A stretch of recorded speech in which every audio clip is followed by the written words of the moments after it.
I can hear you. Oh, You fantastic. sound amazing. Apparently, I've got a real radio voice. Yeah. Sultry tones. I know, right? Yeah. Welcome, Luke. Thank you so much for having me. Yeah. Oh my God. Like, I got onto you through Belinda Gavin Amazing. and then through Sexpo and like all that type of stuff. Mm. But you're a relationship intimacy coach. I am, yeah. Yeah. Best job in the world. How did you get into that? Oh, long story, I guess. I guess it started off from like my childhood and not having the best example of great relationships and intimacy and connection and then, you know, we don't really get very good sex education in schools. Fuck, that sounds like my childhood. So, like, I guess the reason that I got started in it is because sex education in high school basically failed me and failed most people of our generation. Yeah. And had to just figure it out by myself, or what you see in TV or media or on love songs, which is all normally very codependent and very toxic and not great, or it's the example that we see in our friends, families, or mates, cousins, those sorts of things. And eventually as I went into my adult life and started to struggle a little bit in relationships and had a bit of a really big life-shaking experience during my mid-20s that ended up with me retraining from my original career, which was being an electrician, into mental health and addiction support. Right. And I was working in that space for a few years and noticed a lot of the people that were struggling with their mental health and addiction issues were talking about the core problem for them being something to do with love, sex, or relationships. You know, that was their reason for relapse or their reason for needing those poor coping mechanisms to be able to navigate their lived experience, which led me down the path to go and retrain again and get into the world of sexology and sex and relationship support. And I just wanted to know as much as I could about how love, relationships and sex works. And it fascinated me. We'll get into the whole love relationship side of things, but I love what you just mentioned then about going through certain phases in your life and retraining, you know, like transforming and evolving yourself based on, you know, your current situation and obviously wanting to do something else. I think a lot of people find it difficult stepping outside of their comfort zone. 100%. And realizing that, you know what, like we've only got one chance at this, so you might as well do stuff that makes you happy. And it, oh shit, didn't turn that on silent. Hello, my little friend. And yeah, just like taking that initiative to like start something new. 100%. Yeah, it can be terrifying and challenging. Yeah. Where did that characteristic in you kind of come from though?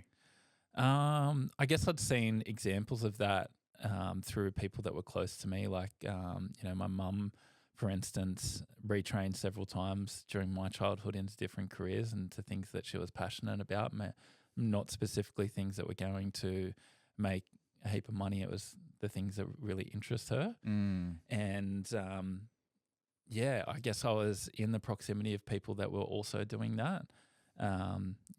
Coming out of high school and doing a trade, the stories that we tell ourselves can sometimes be, okay, this is what I am now. This is what my life is going to be.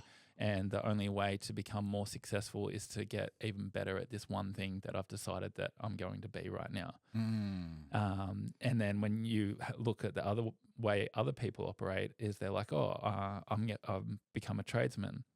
Cool, I might study engineering and find out more about that. And actually, I really like this. I did study engineering. So did I. Electrical engineering. So did I. Hey! So, yeah, I don't know. And just watching other people in other careers and finding that incredibly interesting and thinking, well, why can't I do that as well? Yeah. Or why can't I do something, you know, completely different? Yeah. I guess it's leaving that comfortable area where you know what you know, you're relatively good at what you do, you're making money off it. It can be really terrifying to go and do something completely different.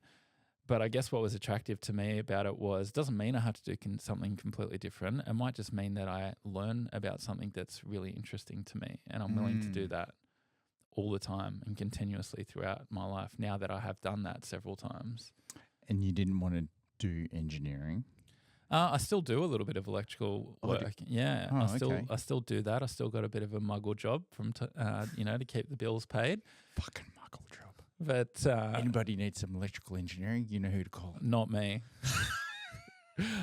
I'm relatively average as an electrician, but I'm a very good communicator. So unfortunately, I don't do any editing, so that shit's not going to be edited out. Do not contact Luke. I will ignore that message. It will go unread. Okay, yeah, like it's, so you came out of high school. Do you have any brothers or sisters? Yeah, I've got a sister and a couple of step siblings. Yeah. Yeah. And where are you in the hierarchy of things? I'm the youngest. I don't know. Does that explain a lot?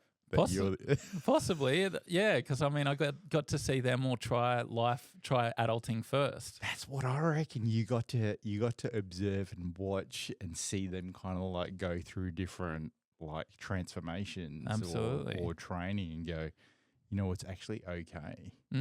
It's okay to be like, to start something new or learn something different. Yeah, 100%. I watched my sister go to university and study a degree that she never used, and by the end of the degree she resented it and was over it, and she did it just because there was, I guess, some expectations around, you know, being the first family member to go to uni. And I watched that and I was like, fuck that.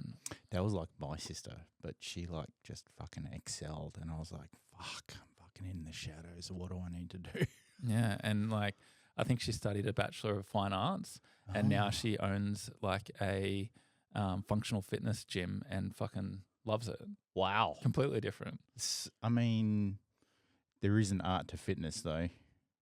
All the different exercises and conforming to your disciplined diet to create a body that you want to create. Yeah, I think she thinks of herself as a bit of a dominatrix in the fitness world, because she just bosses people around all day and yells at them. I mean, drill sergeant. Yeah. Like, that's good motivation. Totally. Yeah. Fucking 100 push-ups. Let's go. Yeah. Yeah. If you've ever been to her gym, you'll hear a lot of yelling and bossing around. But she's very good at it and she gets results. So, and obviously successful. Like, people keep coming to her gym, so that's a good thing. 100%. But yeah, I guess being the younger child as well, gave me the freedom to just fuck around and find out, do what lights me up and what interests me. And so to go from being a Sparky, an electrician, to a support person in, sorry, what did you say it was? Drug and mental health and addiction support. Right. How did you find that transition? Because that's such a different field from you're using different muscles, you're using your brain, you're communicating, and as opposed to something that's tactile. Yeah, I guess I found it quite easy, but it was specific to my situation. As soon as I became a tradesman, I was always being told, wow, Luke, you're going to be something great one day, you're going to be something really big. And I've said this on podcasts before, that what I thought that meant was, wow, I'm going to be the world's best electrician. And the truth of it was, I was, pretty mediocre electrician, but I was always an excellent communicator. I was always excellent at connecting with people and seeing people's gifts and seeing, maybe their shortcomings and how to support them to be the best, or just find the right role for that person. And so pretty early on, I got put into like management positions, supervisor positions at a fairly young age, and then went through my own struggles with mental health and addiction. And when I came through the other side of that, the doctors that were part of my team for supporting me through that then said to me, we actually think that you'd be really great at this. We know that you're an electrician, but all of those things. You're an incredible communicator. You're an incredible connector. You can see the bigger picture that's made of the smaller pieces. We would love you to retrain and come and work here, because we really struggle being the academics and telling people what they need to do to fix their life, whereas you're going to come in with some lived experience.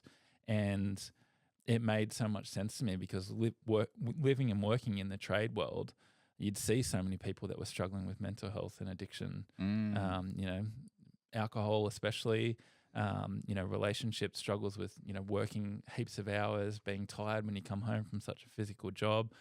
And the transition for me really wasn't that crazy.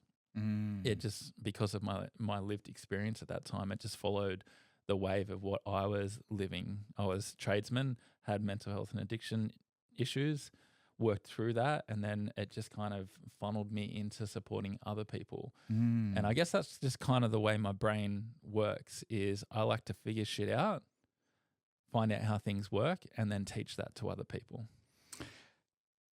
I'm much the same. Like I learn best by experiencing it, and yeah, like I can sit exams and all that type of stuff, but that's not how I learn. Like, put me in a situation and I can work anything out.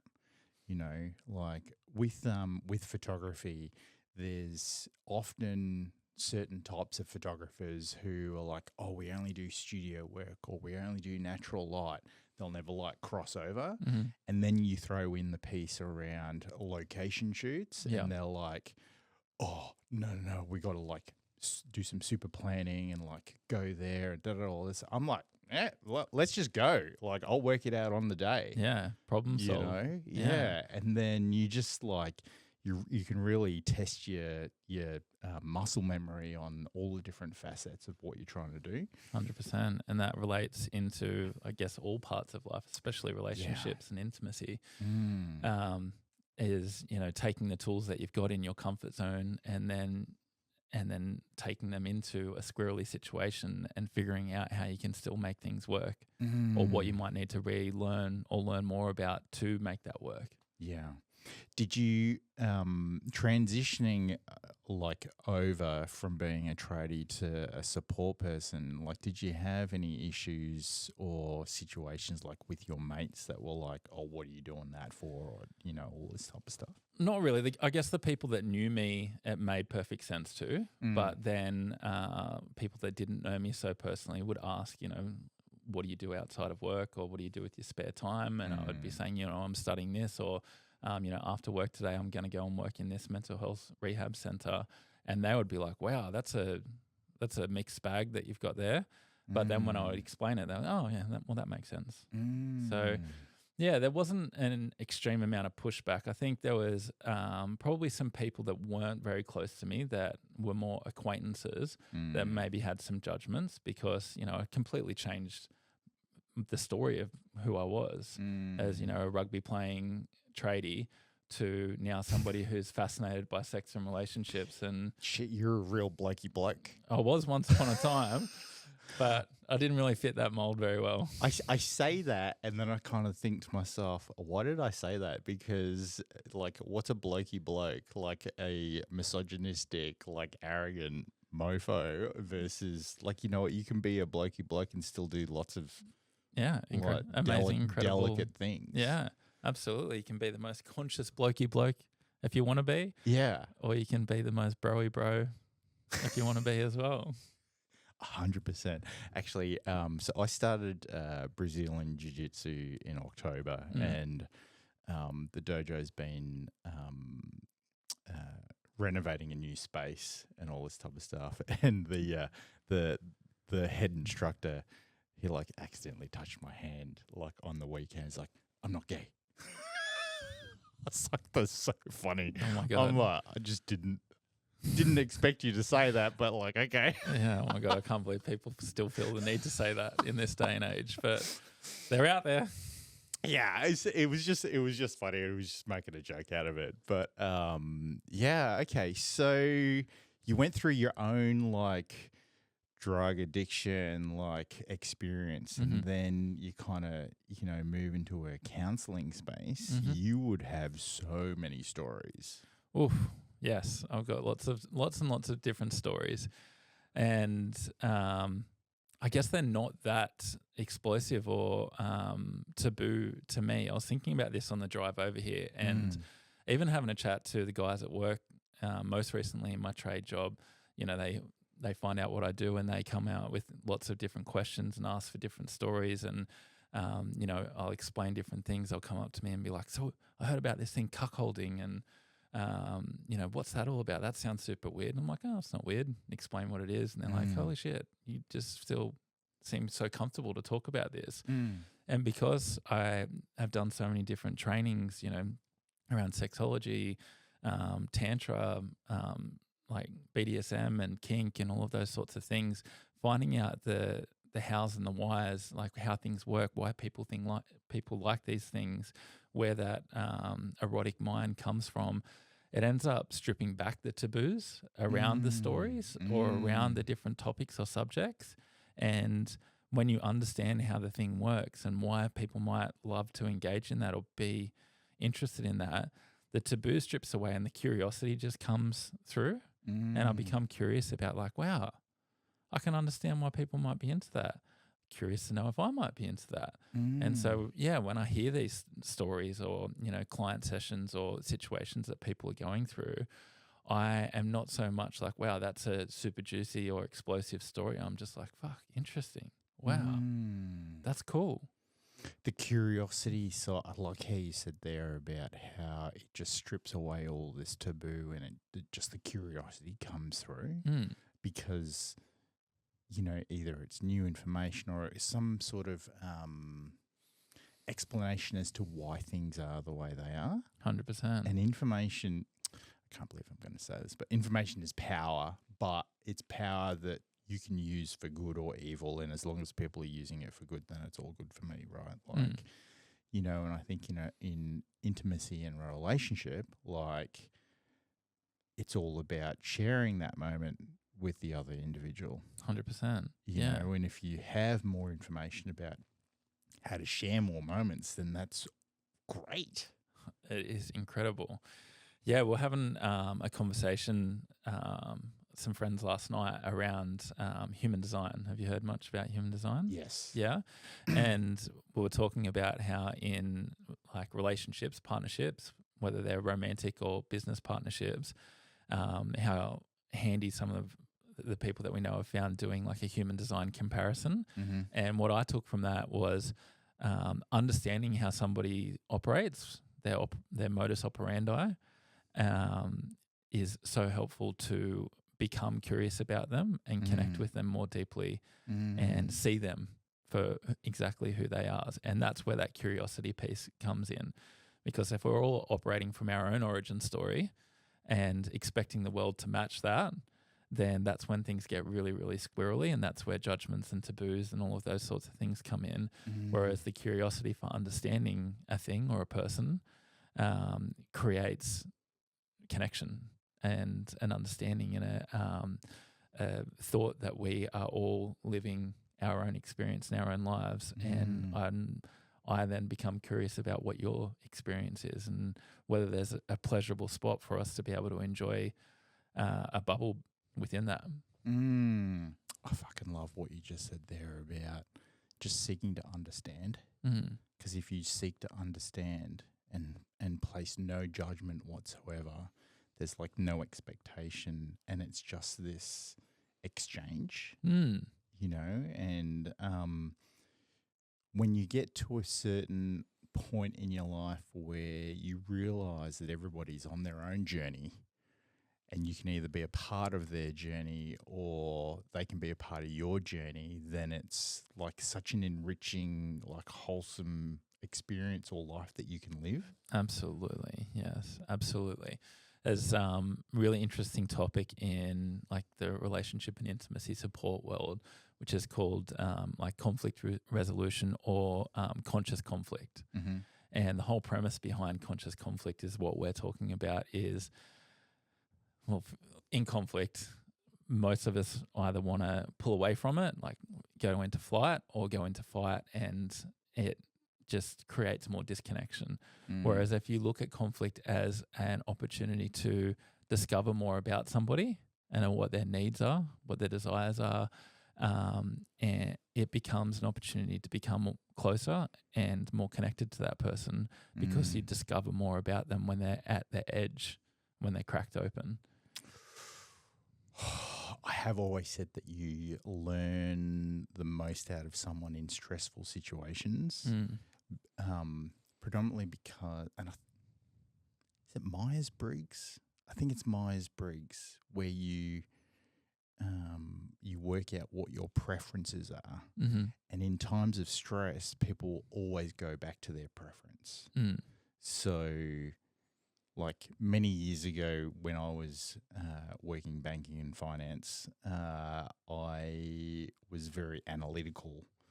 I'd always go to the analytical side of things to try to like understand stuff. I can relate to that, yeah. Yeah, and whereas now I'm kind of a bit more along the lines of the peacekeeper, like just, you know, when times are stressful, just like take a breather, just relax, you know, like you can't make you can't make any good decisions when you're like flustered and like in a rage. You got to like calm down. 100%. There's a thing when you're in a trauma response, which people might be more familiar with, like fight, flight, fawn, freeze.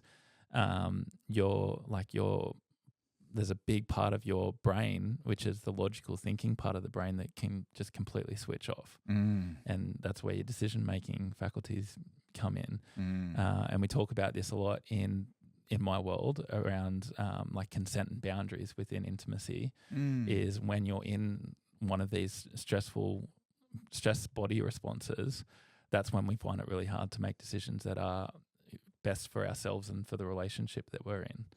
So, yeah, it reflects in our entire world. So what would you do in that situation? When you realize that you're in a trauma response or in a stress response, I guess the first thing is to realize it. Step one, don't be in denial. Step one is, to notice your body, notice what you're noticing. Notice that maybe your voice is raised. Notice that your jaw's clenched. Notice that your shoulders might be tight. Notice that you're maybe wanting to leave the situation, wanting to leave the room, trying to say anything that you might possibly say just to get out of that situation, or to resolve the situation. That might be you finding yourself fawning in the situation. Yeah, whatever you want, whatever you need, I can make it work. Let's fix this. And first thing is noticing. Yeah, and then the next thing is stopping. So there's actually an acronym for this, which is just STOP, STOP. So S stands for stop.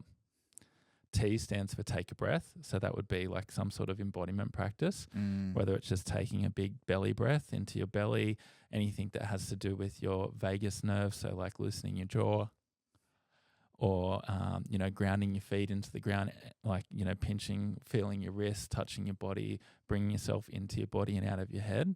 So the T, take something into your body and come into your body. O stands for the outcome. And you think about, what is the outcome that I want in this situation, or that I don't want in this situation. I don't want this to be like every other time when I've been in this similar stress response, or I do want this outcome to be different. What is the outcome that I want from this?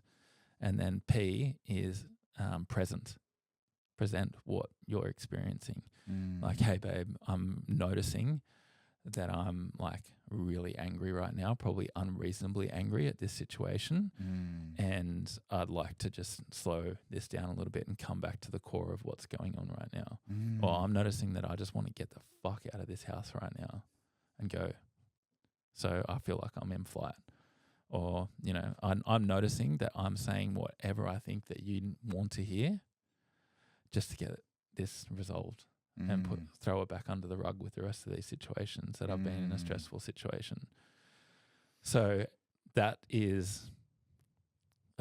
sounds simple. It's challenging in the moment. Yeah. But it's like anything. if anything worth doing really well is worth doing clunky at the start. And if you also verbalize this to the people that are close to you, like, hey, I'm really trying to work on like myself in stressful situations. So I'm going to be like, you might see me trying things that you might not have normally experienced from me. Are you cool with that? Like, are you on board with that? Inviting people into the challenge that you're working on can be really, really handy as well. And realizing that you're not going to, if you've been operating in a certain way for your entire life, you deciding that, hey, I'm going to try and be better in conflict or be better at listening or, be better with my stress responses doesn't mean you're going to be perfect. The idea of it is to try it and then have a post-mortem afterwards and be like, cool, I did really well here. Could have done a little bit better here. What I learned from it was this. Cool. That was better than last time. Praise yourself for actually trying to be the best version of yourself.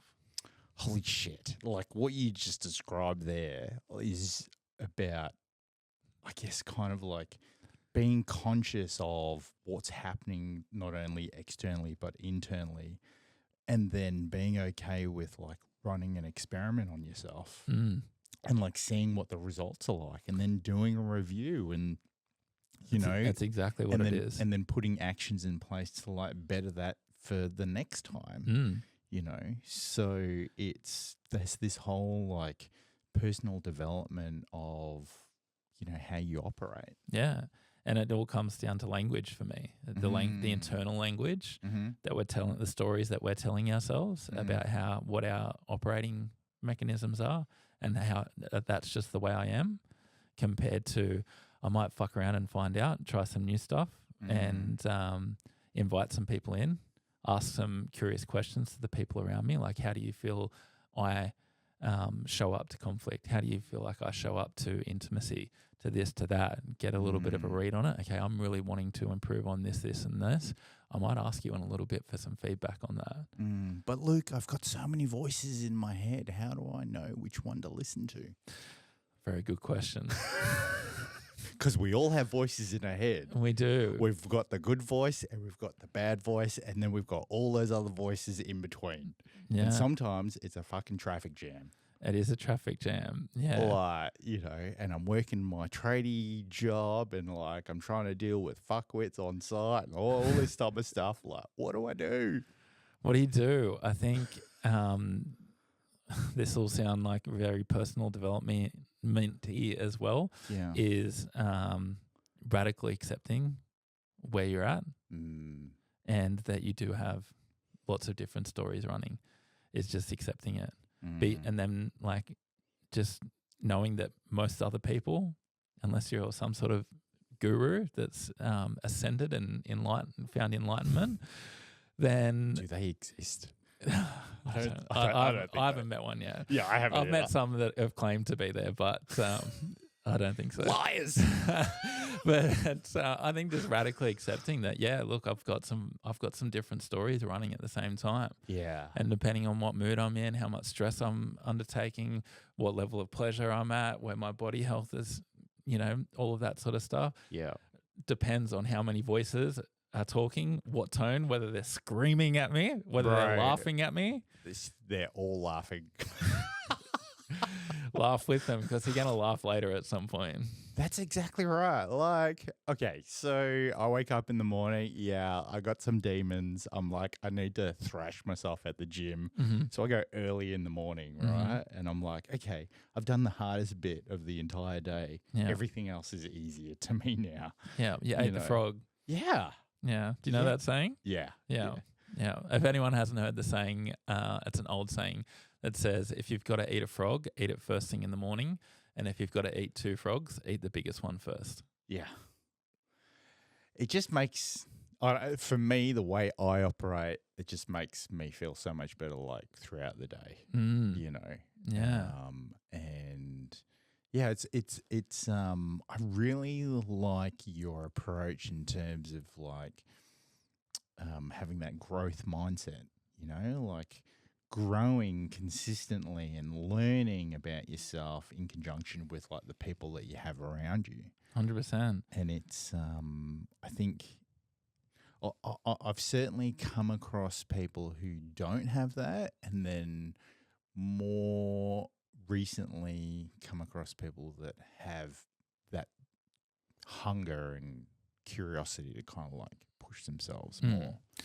Yeah. I mean, don't get me wrong. This is not the all the time Luke. I'm not always seeking growth. And like there's lots of times where life's a bit much and you're like, okay, can I just have a fucking chill for a bit and things like stabilize and not have to learn new stuff and not have to seek growth. And I'd love to just experience this bit for a little while. But life normally throws challenges at you and you can either like stay the same and keep getting the same challenges or the same results from that, or you can change shit up and learn from it. And I'm lucky enough to be surrounded by people who also have that mindset. My partner in particular is one of the most impressive humans on the planet that I've ever met in her ability to always seek answers, seek growth and improve and become the best version of themselves.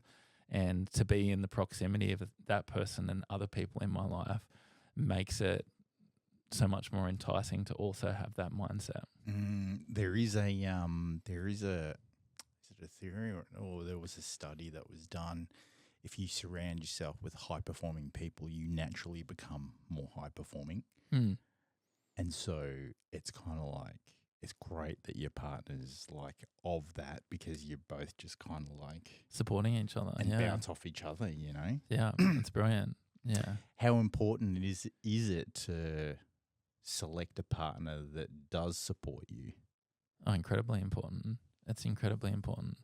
It's, I think it's one of the most important qualities for me in having a team or having a partner is somebody who is supportive of your dreams and for you to become the best person and to also be a little bit spicy sometimes to call you out on your bullshit. Spicy margarita. Yeah. God damn. To call you out when maybe you're not, when maybe you're... What do you mean? You're always right. Absolutely not. But to call you out and push you, you know, maybe when you're not pushing yourself. Yeah. But also nurture you when you need the nurturing. It's like finding that balance. She sounds like a fucking Wonder Woman. Dude, she's a 12 out of 10. Wow. In Australia as well. Yeah. Yeah, like, look, I'm much the same. I'm not like this all the time.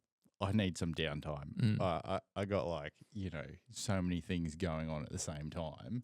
It's just like, what some people don't realize is I've gotten into a formula of doing things and I just make it look easy. They don't see the stuff that goes on behind the scenes, you know, and sometimes it's frustrating, the stuff that goes on behind the scenes because I'm such an impatient person. Yeah. I don't know if that's because of COVID or whatnot, but like I've become more impatient and I'm like, I just want it now. Right. Like, what's taking so long? Yeah. 100%. Yes, I can relate to that as well. And you know, it's that type of characteristic that I'm like, what are you talking about, Andrew? Like, just fucking calm the shit down, you know, like just enjoy for a little bit. Just enjoy it. Yeah, enjoy the process. Enjoy the process. Yeah. Oh, there's another really corny one. The path is the way. That needs to be on a t-shirt. I'm sure it is somewhere. Yeah. I'm sure that's on lots of t-shirts. But yeah, I mean, there's a beauty to slowing down, definitely, and enjoying your experience, enjoying your relationships. Slowing down to go faster. Yeah. You know, to where you want to get to and all that type of stuff. Slowing down to go faster. Yeah, I like that. And, you know, planning for the success of where you do want things to be. So that when you do get in that impatient part and you think, why aren't things happening? It's like, oh, because I'm at this bit. Yeah. And I got to be at this bit for a little while longer. Yeah. For a long time, I got fixated on like goals and like achieving goals. And one of the things that I worked out is nothing's ever a straight line. Like, it's always like this. And sometimes you have to go back and then you go forward and, you know, like type stuff. And then I was like, okay, like, is this a goal or is it a dream? Because if it's a dream, like, that's cool. Like, I like the idea of that, but I'm going to just continue enjoy doing what I'm doing and enjoy the process, enjoy the journey, enjoy what comes out of it as a result. You know, like the outcome will be the outcome. It's just, you know, loving the process as opposed to being fixated on the goal. Yeah, I do love that. I've recently been reading a book by Bill Plotkins, incredible author, and he talks about having a vision or a dream, and that's all well and good, but a vision with a task to go towards that vision makes a world of difference. And having, you know, a partner as well, if you're somebody who's a dreamer or, you know, got a vision and you're working towards that, also having a partner who has a vision with a task, so you know that they've got a bigger picture that they're working towards and they've got steps to get there, sometimes can, for me, relieve some of that anxiety around when am I going to get there? How will I get there? Why aren't I there yet? It's just that, well, at least I'm going somewhere. At least I've got something that I'm dreaming. Yeah, having a direction, right? Be it whether or not it's on the same path or a crossroad or whatever, like having, like, as long as you're moving forward. What do you think about, you know, like, obviously individuals having their own individual goals or dreams or visions, but then having like a joint one? How important is it to have a joint?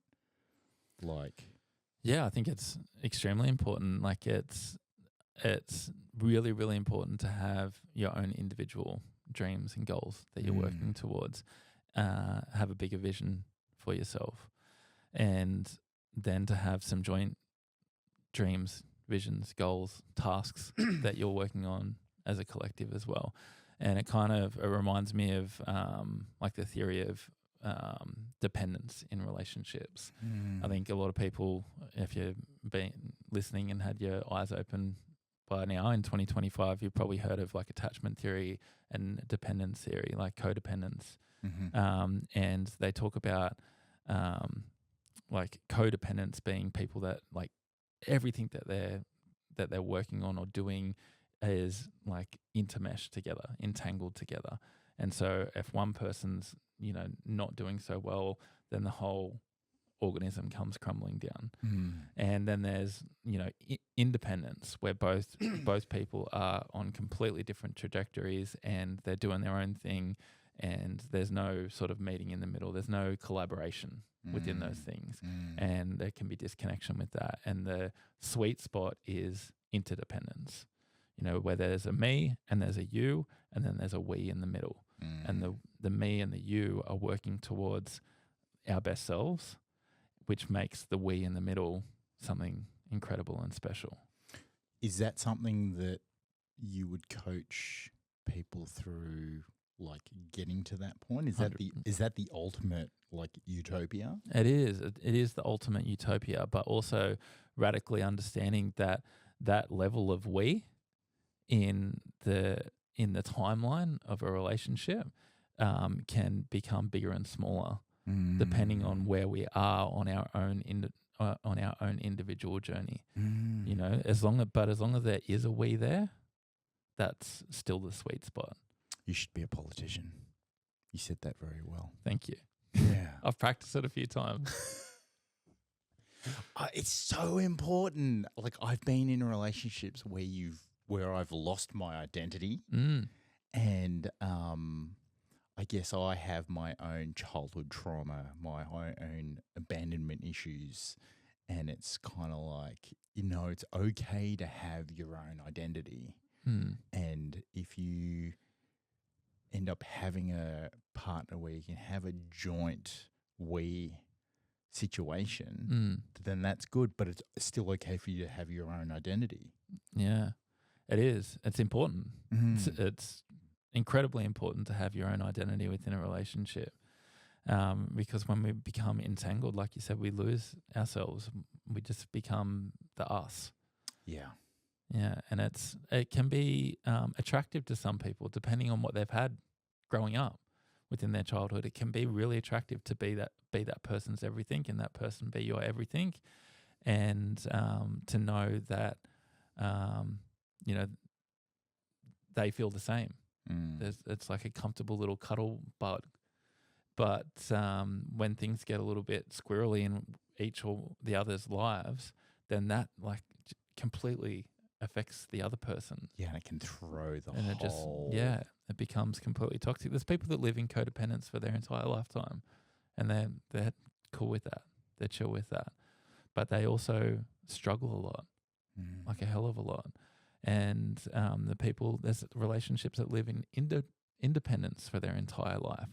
But I would highly doubt that there would be a lot of intimate connection within that relationship. How important is that intimate connection? Oh, it's everything. Like, one of the most amazing things out of this lived experience that we get on this earth is the relationships that we get to experience. And in my opinion, the best part of those relationships is the intimate connection, the truly seeing of somebody, the experience of pleasure with somebody, the experience of trust and curiosity and safety to grow and expand with somebody within an intimate connection. It's it's soulful. Like having that relationship with someone where you can connect at that level. Absolutely. Have you had relationships, like prior relationships, where like you haven't had that, and then what did you do? Like, how did you go about like either ending the relationship or like trying to resolve it? I guess like as my years have gone on and my knowledge about myself has gone on, it would depend on where the relationship was at within that timeline. And at all of those times, I was doing the best and trying the best that I could with what I knew and where I was at that time. So yeah, I've definitely experienced that in lots, if not all of my relationships, and tried lots of different things, or at times not tried things and just buried my head in the sand, or thought that this is just the way relationships are or supposed to be. Suck it up, eat it up, and keep moving. I'm not normally the one that breaks up with people. It's been rare in that sense. He's a keeper. He's a keeper. I'm normally the one that tries and tries and tries until the death of things. Yeah. But yeah, I've definitely experienced that. What star sign are you? Capricorn. Oh, I'm a Sagittarius. Right. I'm much the same. Like I will try, and then the eject cord gets fucking pulled, and we are out flying. Yeah, it can be a bit discombobulating. Yeah. I guess there's a whole lot of like layers to that, like around expectations that you have on other people, and this whole piece around when you're in a relationship, not to get so wrapped up in who the we is, but more so like just learning about each other and kind of working out whether or not it's right or wrong. Yeah. Yeah, and like relationships are an experience in themselves, accepting that like it can be so exciting when you get into a relationship with somebody and think, okay, this is the one. This might be the one. This is fuck. That's happened so many times. Yeah, this is the one. This is the soulmate. This is the one that all the stories talk about. I've got it. Those Hollywood movies, they're doing their fucking job. And how shattering it can be when you realize that, oh, maybe this was the lesson, not the one. But what if they're all lessons? What if they're all lessons, and depending on how much you pay attention and to listen to those lessons is the dependence on how long that one will last for. I think you're so right. I think everything is a lesson, like, and even experiences can be lessons. It's try to take the good and the bad at the same the same level, Mm. you know, rather than going, oh, well, it's such good times right now, da da da. That's also teaching you something. That's teaching you, like, the decisions that you made or the things that you put in place are actually adding benefit to your overall experience. Mm. Yeah, and they might be the one. They might be the one if you continue to pay attention and keep your eyes open even when you're in the mud and learn and grow together. Might be the one, but it doesn't mean that you can just sit back on your laurels and get complacent. Every relationship takes work, right? Yeah, it does. You're a relationship coach too. Well, look, you know, being a photographer, I'm a relationship coach, I'm a fucking psychologist, I'm a PT, I'm a fucking, you name it. Like, there's lots of hats that you have to play. There is. Yeah, relationships take work. Yeah, fucking oath they do. Regardless of what type of relationship it is. Fucking oath. Like, if it's a platonic relationship versus a best mate relationship versus an intimate relationship. Work relationship. Yeah. Yeah, and it's, you know, it's all transferable. It's all so transferable. It is. People talk, one of the subjects I get asked a lot about, because like in the work that I do, I work within the taboo, you know, outside of the taboo and within the taboo. And one of the topics that I work with people is like lots of intimacy practices and alternative ways of relating, you know, open relating, polyamory, you know, moving people going into, you know, their sexual reawakening and wanting to experience different parts of their sexual body and their being and, you know, playing with other people and all of this. And one of the things that I get asked about a lot is jealousy. And how does that play out within relationships, or how does that play out when your partner says, hey, I want to go to a sex party, or I want to go to this tantric temple, or I actually decided that, you know, yeah, I'm a male, but I'd like to play with other males. How could you ever possibly do that? How could you support people with that? And how could you experience that yourself? And I often reflect back that jealousy is for some reason so terrifying to people within an intimate relationship, but we experience it all over the place, everywhere in life. But within sex and love, it becomes this terrifying, horrible thing. But it's actually, again, it's a lesson, it's a teacher for us. And you think about, there's jealousy within this growth part of sexuality and relationships, but there's also joy and compersion. Compersion's the term that we use to describe pleasure or joy for somebody else's pleasure and joy and growth. Right. And the metaphor I like to use is like, say you and I both work at the same car dealership, right? We're in the same position in the ranks. We both work together. We're work buddies. We're work mates. We're besties outside of work. And you come home one day and you give me a call and say, hey, Skewesy, guess what? I just got offered a promotion. I'm so fucking excited. I'm ecstatic. You know how hard I've worked for this. And there might be one day where I'm like, dude, fuck yeah. Congratulations. You have worked your ass off for this. I am so happy for you.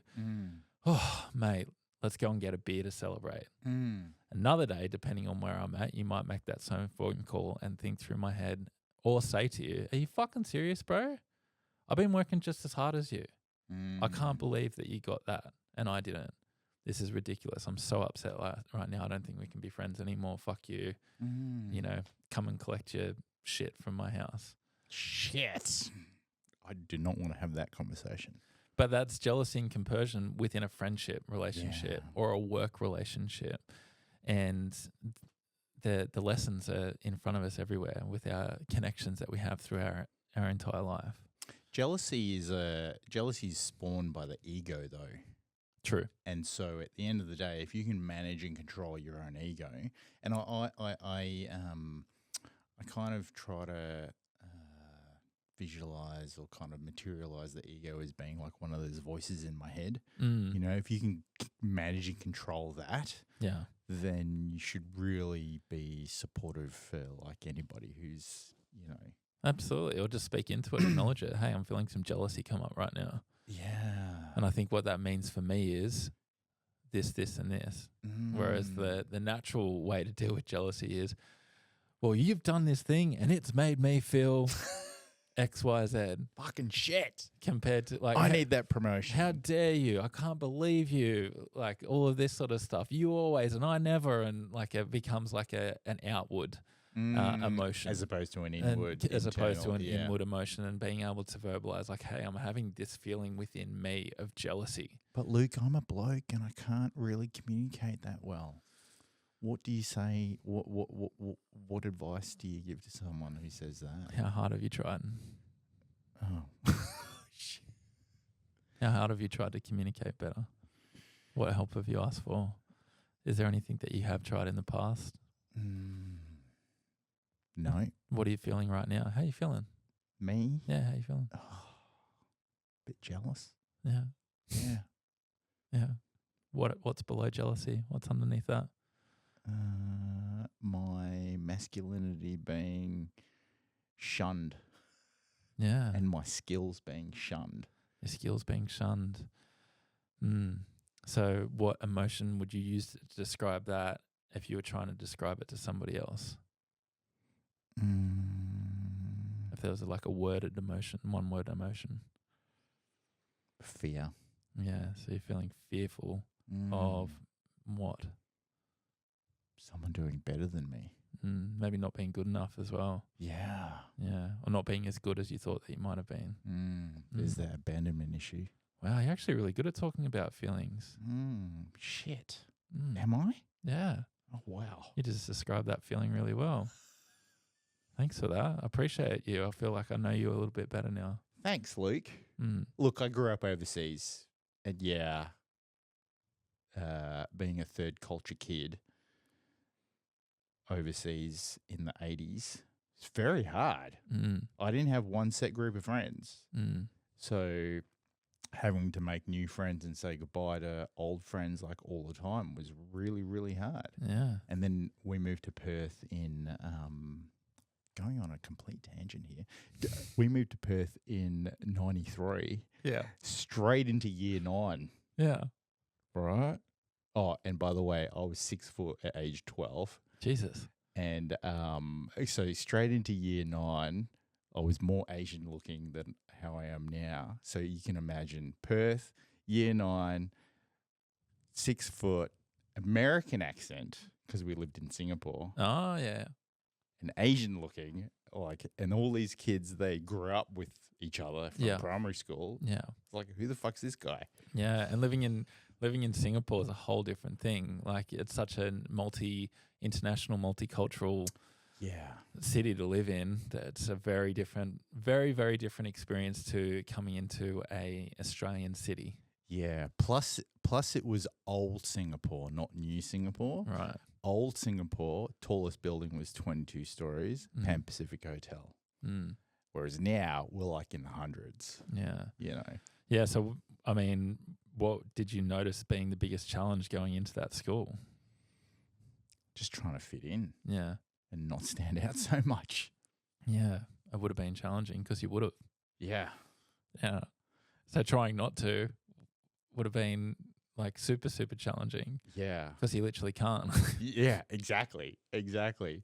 And so, yeah, up until so imagine the complete opposite person to how I am today. That's what I was like before I turned 18. And then something happened with my dad and I was like, I'm just going to cultivate a really awesome personality and like lift people up. So that's who you get today. Well, isn't that an awesome story? Because, through the challenge, you are now who you are now. Exactly. And you couldn't have been who you are now if it had happened any other way. Exactly. Going back to your question before around, what would I say to men who say I'm not very good at talking about their feelings? Really, really simple tool for this, which I think is really cool, is if you go onto Google or whatever browser you like to use and type in the feelings wheel and go onto images and you'll see a bunch of different ones come up. Print it off and put it on your fridge. There's one for kids and there's one for grown-ups as well. And basically what it is like this big wheel of words. In the middle, it starts with like the core emotions like sadness, anger, joy, you know, the basic ones that everyone knows. And then it moves out into quadrants outside. So a lot of the times you'll say to some men, how you feeling? Good. All right. So then it goes outside good and it says joyful, pleasurable, excited, this. And then it goes out from that again. And around joyful, it might have 3 more words that also are associated with joyful. And the same for anger, you know, I'm mad. And then it expands and expands and expands. And so men who are wanting to improve on their language around their emotions and feelings can start to use this. And I've got guys that have it on their desk at work, like a little version next to their screen. I've got they got it in their car. They got it all around the place.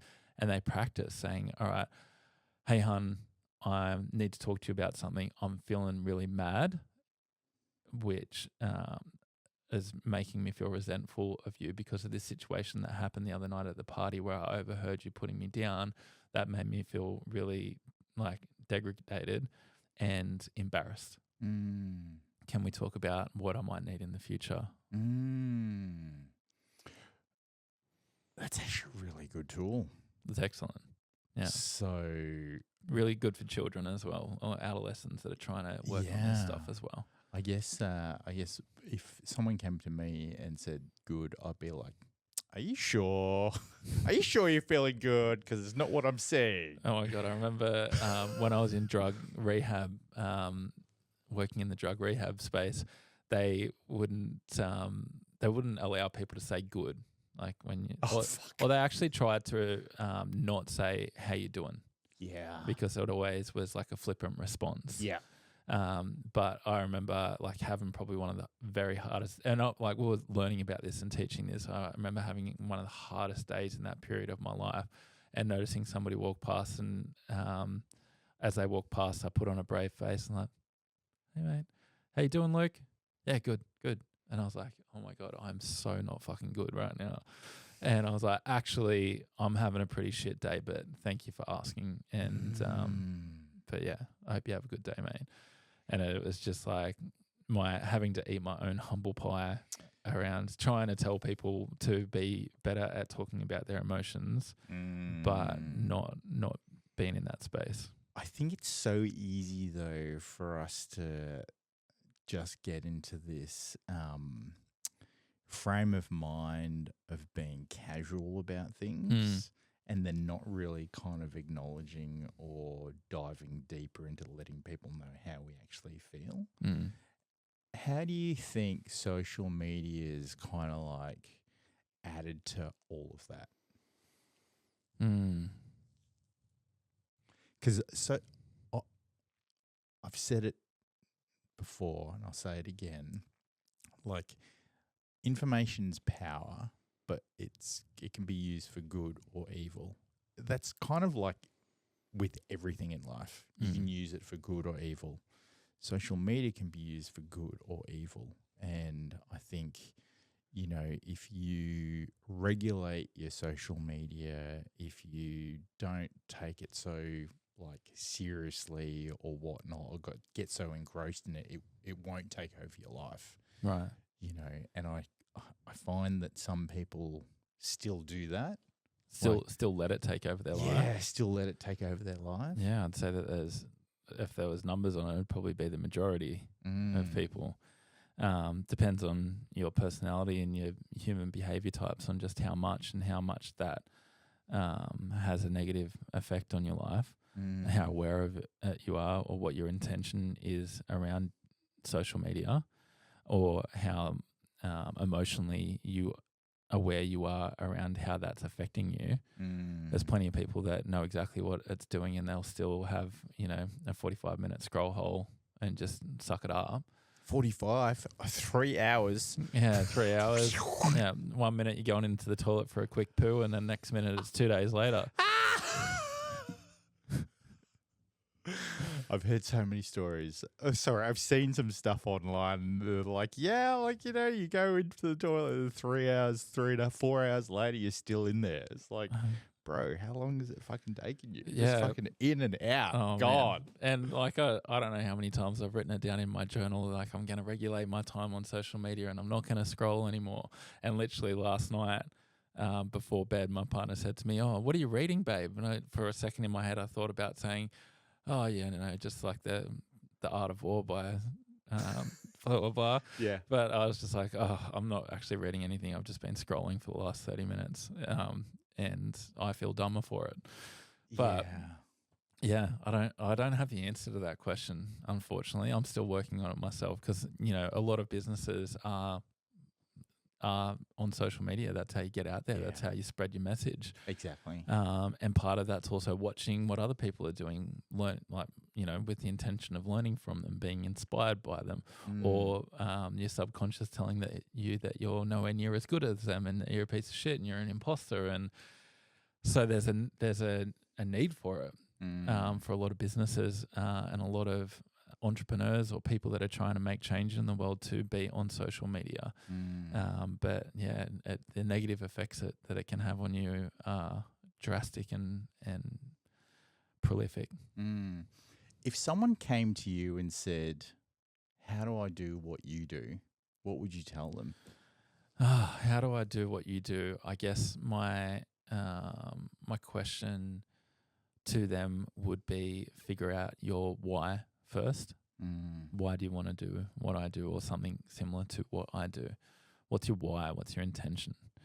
And that will be your first guide on what to do next.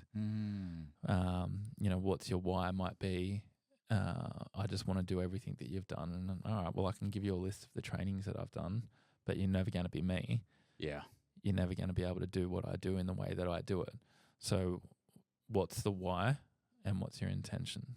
Okay, so I could give you some suggestions, but normally I would ask them lots of curious questions and probably tell some stories, some metaphors around like what my experience has been, what other people have tried, what I've tried, how that worked for me, what my experience was, and then let them come up with their own answer to that question of how do they do what I do. And I think that's so important, right? Because what's the intention? What's the intent? What's the why? Why are you trying to replicate me in, I guess, your path, And if you can hone in on, okay, it's because I want to help people, or it's because I had a bad experience and I want to learn more about myself, and then, all that type of stuff. Yeah, and the thing is, I do so many different things. Like I'm a public speaker. I'm a sex and relationship intimacy coach. I work with lots of sex workers around kink and BDSM, and I'm a trained dom. I'm so many different things. So it would be a lot around like which part of it that I do that would you like to do? Is it your dream to be an amazing speaker? Great, I'd love to chat to you about that and path forwards for you. Do you want to be a sex worker? Do you want to be a dom? I'd really hone down on exactly what it is, because somebody to say to me, how do I do what you do, or how do I get into what you want to do? It might be like, well, you need to sign up to study psychology at the Sydney University and then do this and this and this. Is that what you did? Yeah. Wow. So, it would be an interesting question to answer, actually, once I sort of help them nail down on exactly what their why was and what their intention was. What advice would you give your younger self? What advice would I give to my younger self? The advice I would give to my younger self would be just remember that your older self has already done everything that you're about to do and has learned everything that it needed to learn, and it's there. He's there, and he's got your back. That's so like deep. And I think when you're younger, like, unless you take risks and unless you try lots of different things, will you truly work out what it is you're meant to be doing. And so, getting that advice, knowing that your future self has your back, it is this confidence level You know, Yeah. because when you're younger, like there's that saying, oh, how do you be more confident? And then it's like, oh, fake it till you make it. Mm. But in actual fact, the act of doing that is actually giving yourself confidence. Yeah. And the other thing that I would say that's probably less like personal development, any catchphrasey, would be get fucking therapy. Yes. Yeah, it would be get therapy. Get therapy. Get therapy, work through your stuff, because even though the older version of yourself's there, it would have been a hell of a lot easier if you had some support earlier on. Do you feel like you didn't have support early on? I think I had support available to me, but probably didn't grab it. I wasn't ready to grab it at that time. Yeah. I wanted to go the rocky road rather than the smooth, fluffy path. Do you think that is such a blokey thing? Yeah, 100%. Hey, I want to go the rocky path. Oh, I don't need someone else telling me what I need to do. I don't know. I can work it out. I don't know if it's a blokey thing. I think it's an everybody thing. You know, people when they're young, they're young. They want to be young. They want to fuck around. They want to find out. They want to do what they're doing. Because it's all the hormones in their body. Yeah, but we're young adults. We've just come out of high school with very little education on how to adult and how to be an adult, and we're just juggling plates and seeing which ones land and which ones fall and crash.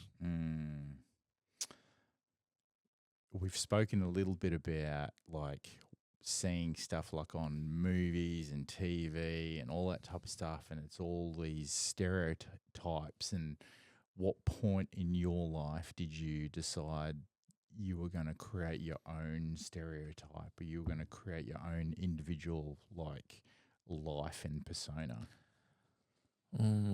I think it was after my first big serious long-term relationship ended, and I had been in a story that I'd written 10 years before. You know, this relationship was 10 years long, and I wrote this story in the book of my mind 10 years before, and then all of a sudden I realized that book was closed and it's on the shelf, and I can write a new fucking story. I don't have to keep living by that old story that I writ when I was a very young man and didn't know fucking, you know, shit from my shoelace and my ass from my elbow. And I'd been living in a story that was written by an author from a different time. And it was like in, probably my mid to late 20s, where, you know, I started to rewrite my story again. And then it really, really restarted in my early 30s when, like, after that big relationship ended, I was single again after 10 years. And, could rewrite the story, and it was just so fucking fun. And I surrounded myself with new people with different mindsets and different ideals and dreams, and that inspired me to become more authentic to myself. And really got the opportunity to tap into my authentic self. It's such a... This may come out the wrong way. It's such a casual statement to make, but it means so much when you realize what it actually means, being your authentic self. You know, and I get that it can mean so many different things to other people, but it is just about realizing who you are and that you're not living out a story written by someone else. You're living out your story, and you're writing your story every single day. Yeah.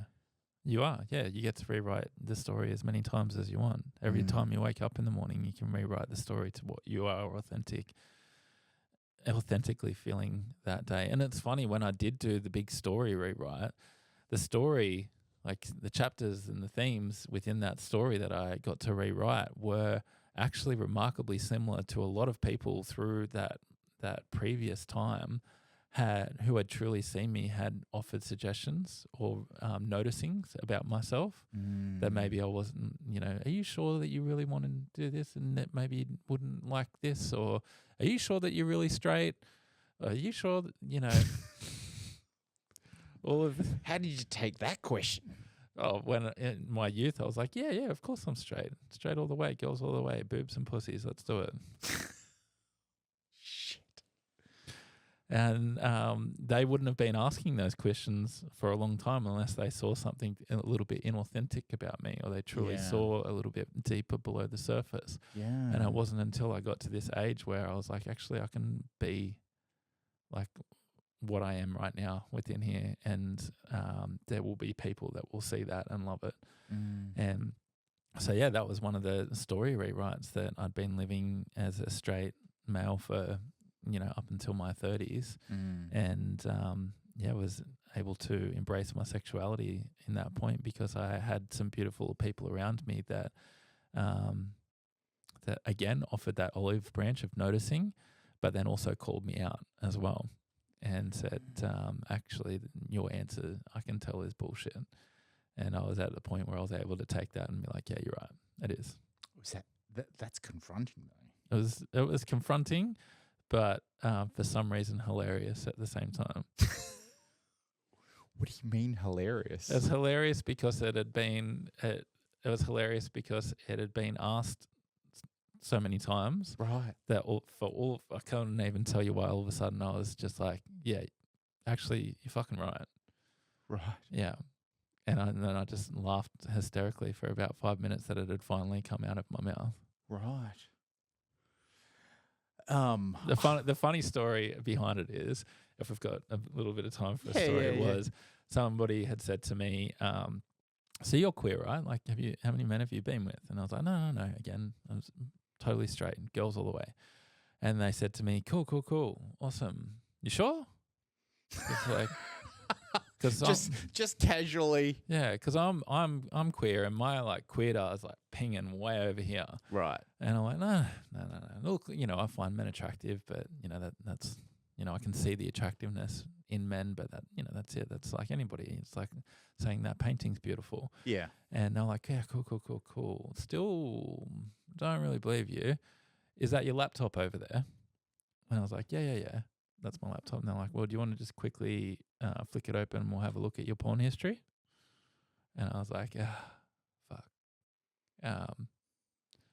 Yeah. And again, in that moment, started thinking of lies or ways to, re-navigate this situation. And and then looked at them, and I could see the look on their face that I'd been called out and called out. Yeah. And I was like, fuck it. All right. Yeah. I'm pretty sure I'm queer. That's massive. Yeah. What a story to like. Are you still friends with this person? Like, not so much. Still got a lot of like love and respect for them as a person, but we're not connected anymore. Yeah. But even still, like, just the balls of the person to like call that out consistently and be like, "No, it's bullshit." Yeah. I can see something. Yeah.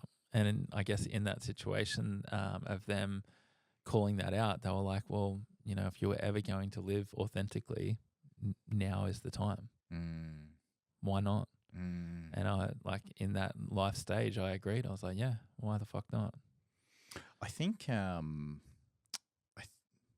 can't believe I'm going to say this. I think COVID really helped people realize what authenticity is. And, this charade around media giants and all, governments and all that type of stuff, but then realizing that, you can live at home and you can have a side hustle, or you can do other things other than what everybody else is saying that you should be doing. And intimacy and sexuality and all of that is all, it's exactly the same. Like, no one should be telling you how you should be operating or what you can and can't do. It's your own life. It's your own journey, right? 100%. Yeah. Often when with like human behavior, if somebody tells you what you should be doing or how you should be living, we will reject it, even if it makes all the sense in the world. The advice that we get depends so much on who's giving it and what the intention behind that advice is. Although my best mate in Perth, he said to me once, "I know how to get you to do something." And I'm like, "What are you talking about?" He He goes, I'll just tell you, you can't do it. Fuck! Oh, yeah.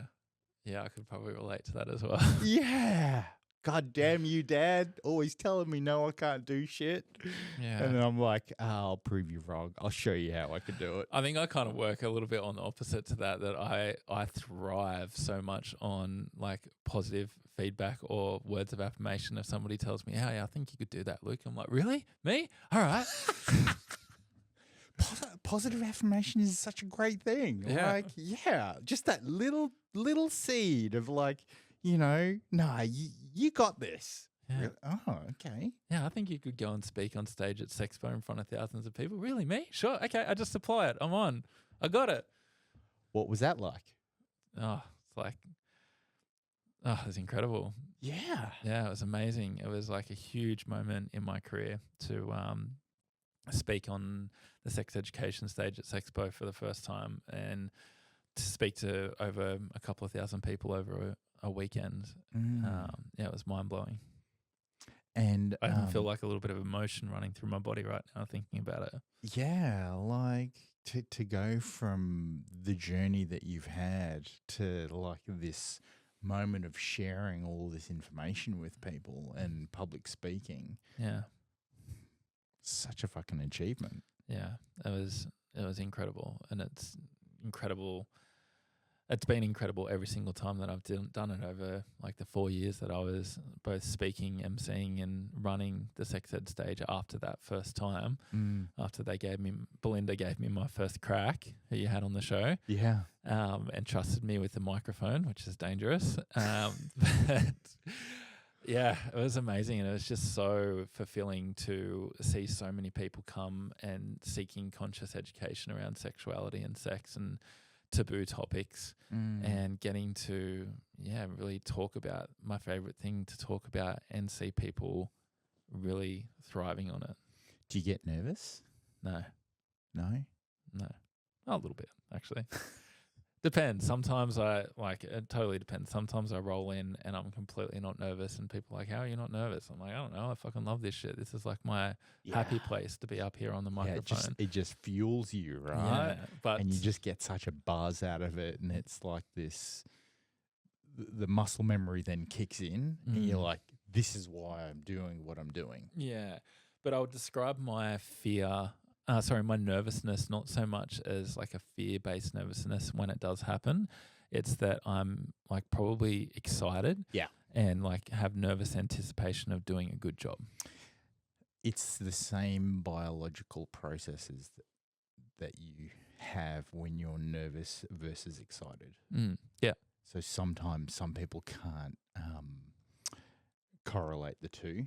Yeah. And they always go to the nervous side, but in actual fact, it's your fight versus flight, mechanism kicking in. Yeah, and I'd say the majority of the time, I'm just excited, super super excited, and then at times, a little bit of nerves come in just because I'm, like anticipating what the experience is going to be like. Yeah, and you probably you're up on stage and you want to give everybody the same level of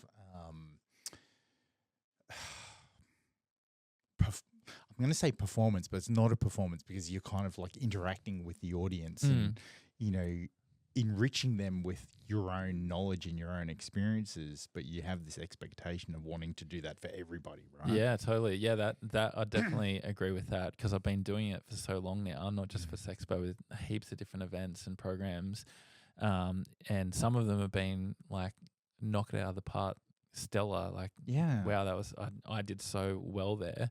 So I guess sometimes the comparisonitis comes out when you're stepping on the stage again. It's like, fuck, I hope this one is as good as that one. Yeah. But it's just got to be whatever it's gonna be. Yeah. What are you working on now for like the rest of the year? Oof, lots of different things. There's a few different bits and bobs that are booked in at the moment. Next week, I'm going up to the University of Queensland to run a workshop on Sex 101. Their student guild up there has created a program on, I think it's called How to Adult. and they're getting different facilitators in. What the fuck? Where the fuck was that I know, when we right? were at school? Dude, How to adult? I'm so happy about this opportunity. It's like it turns me on that somebody is doing this and bringing proper adult and sex education into higher schooling. That's part of my big dream that will exist one day.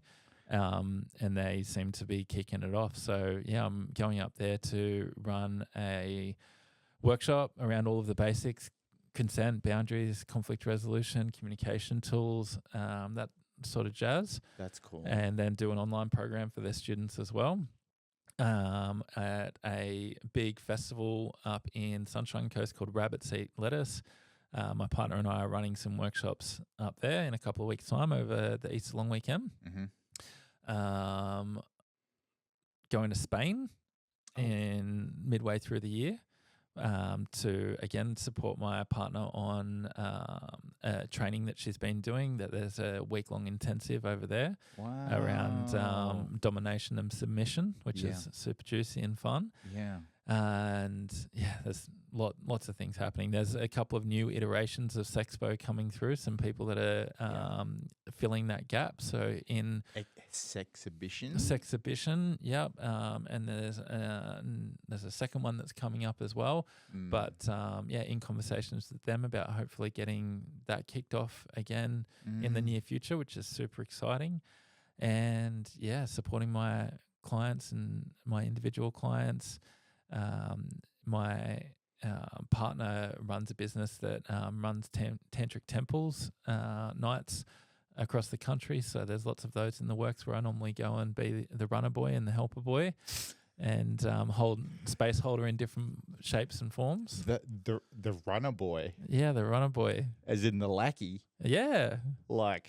Yeah, you got to I will support that human with their dreams. Yeah, absolutely. That's cool. I'm more than happy to be the helper, and the doer in my own space as well. That's kind of what we were talking about earlier. That I love supporting them with their big dream, and knowing that I am confident and competent in that space as well, in my own right, to be able to cheerlead them and help them, even if it means going and emptying the bins at the end of the night. I just want to see people shine. And like, if you shine and I'm helping you do that shine, I'm like, you got this. Fuck yeah. You know, and the fact that you just said, if I need to put the bins out at the end of the night, just goes to show how humble you are in all the things that you do. Right, there's a known fact that the New Zealand All Blacks don't have any cleaners. Yeah, right. After every international game, they don't have cleaners. They clean their own change rooms because it keeps them humble. And they're all grassroots level athletes. You know, they played in primary school, low income, whatever, and then they're international, earning lots of money. Stars. Yeah.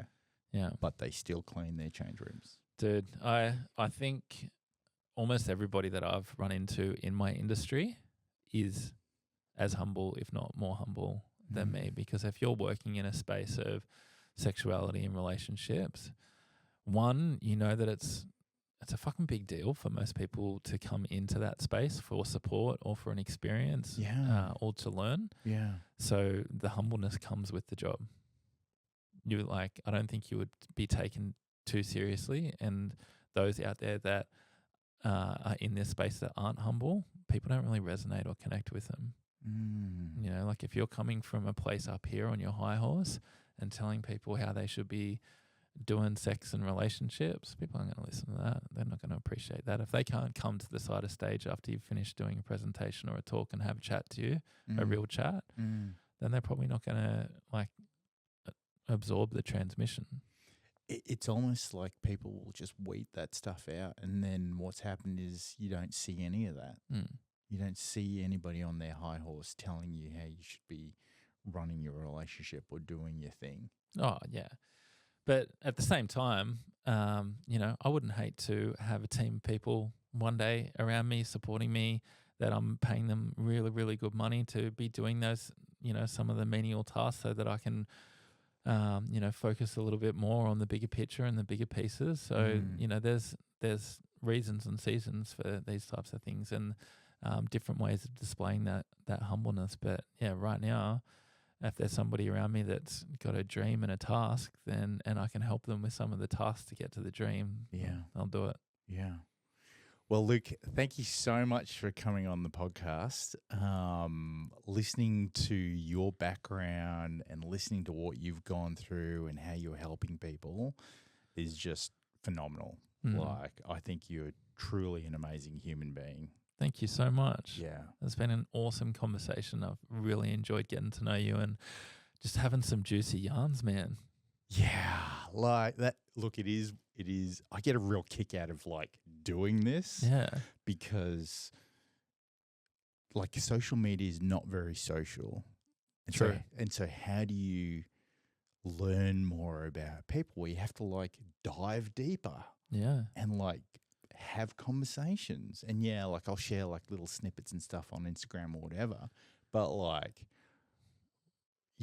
your episode 98, I've sat down with 98 people now and had an hour and a half, 2 hour conversation, sometimes 2.5 hour conversation. Yeah. When do you do that?